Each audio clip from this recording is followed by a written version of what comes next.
Hello and welcome to Persevere with Christ. Today's show is episode number 37. Yep, 37.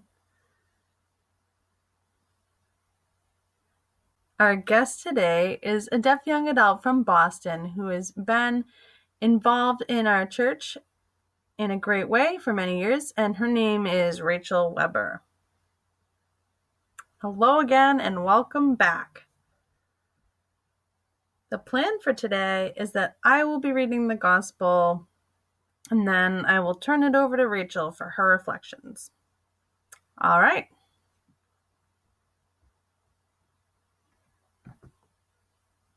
A reading from the Holy Gospel according to Matthew. At that time, Jesus exclaimed, "I give praise to you, Father, Lord of heaven and earth. For although you have hidden these things from the wise and the learned, you have revealed them to the childlike. Yes, Father, such has been your gracious will. All things have been handed over to me by my Father. No one knows the Son except the Father, and no one knows the Father except the Son, and anyone to whom the Son wishes to reveal him." The Gospel of the Lord. Praise to you, Lord Jesus Christ. It's a short gospel, but a good one. Do you mind sharing your reflections about that, Rachel? Rachel, sure, I'd be happy to. I think this gospel talks about Jesus' presence through other people. It is possible to see Jesus in another person. We can see Jesus when we are inspired by someone else, or they touch our hearts, or when we forgive each other too. That's like Jesus' presence in us and our presence in other people, and his presence in other people. So to give you an example, Father Sean knows that I always talk about my favorite movie, which is The Sound of Music. And I think in this movie, there is a good example about Jesus' presence in other people.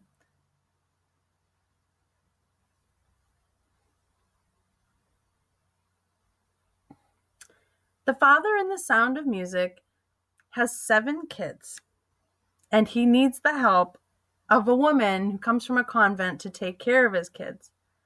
The father is unable to do so because he's just feels like it's not his job to take care of them.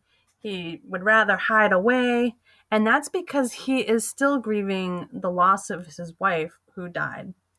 He just feels like he's not able to take care of all these kids, and he's not having any fun or able to play with them. So he asked this woman, Maria, to come into his home to help take care of his children, and she does. She's able to teach them and talk about love with them. And she understands what the kids need, that they need God's love and they need attention. Children aren't meant to be ignored. They're a worthwhile part of the family, and Maria understands that. Maria talks with them and teaches the kids and shows them about their worth.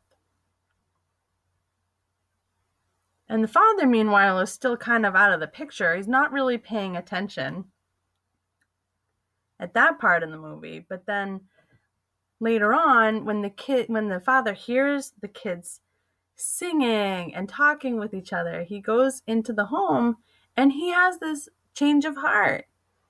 He's really impacted by the sound of all of his children singing together.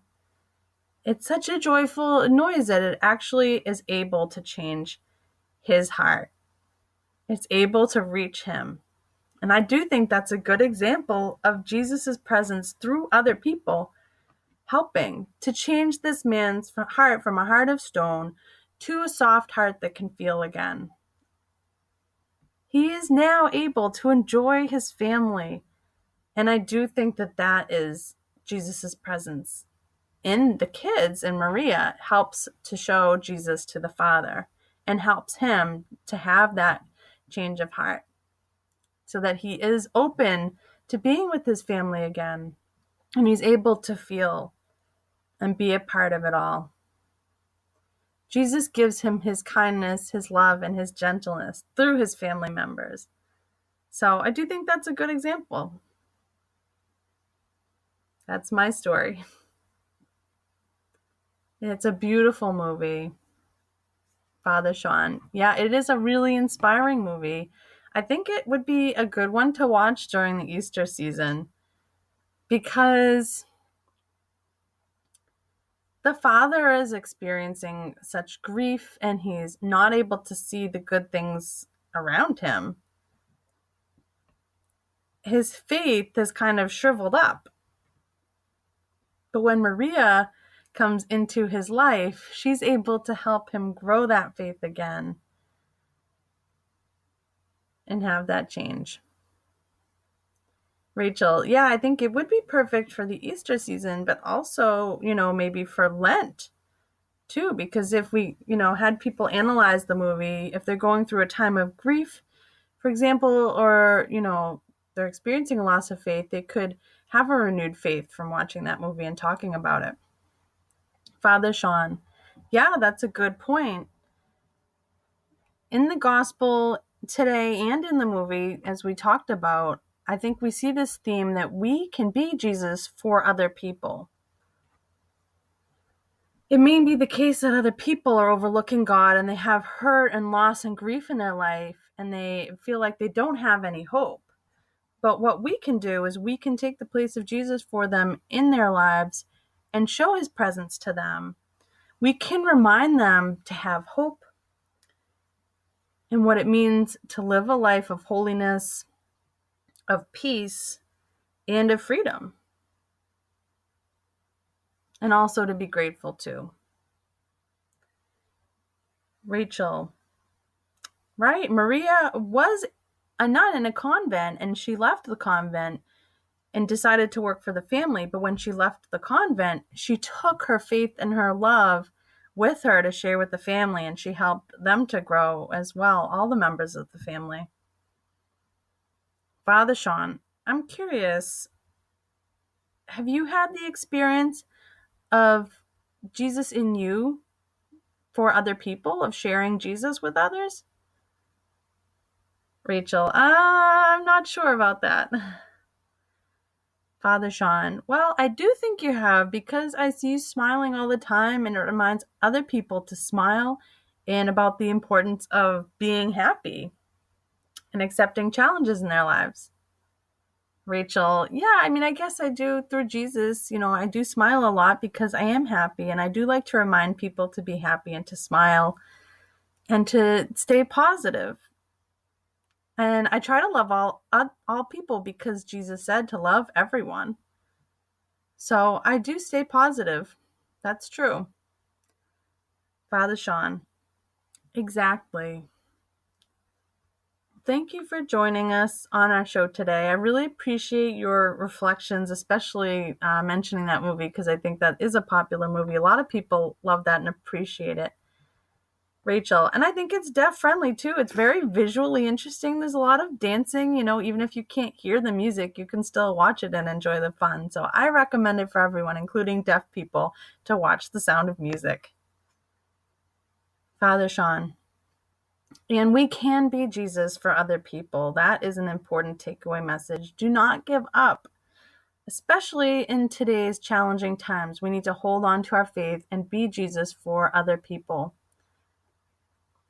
Rachel, right, in this time of coronavirus, we do need to stay positive, and we can get through this challenge together. Definitely.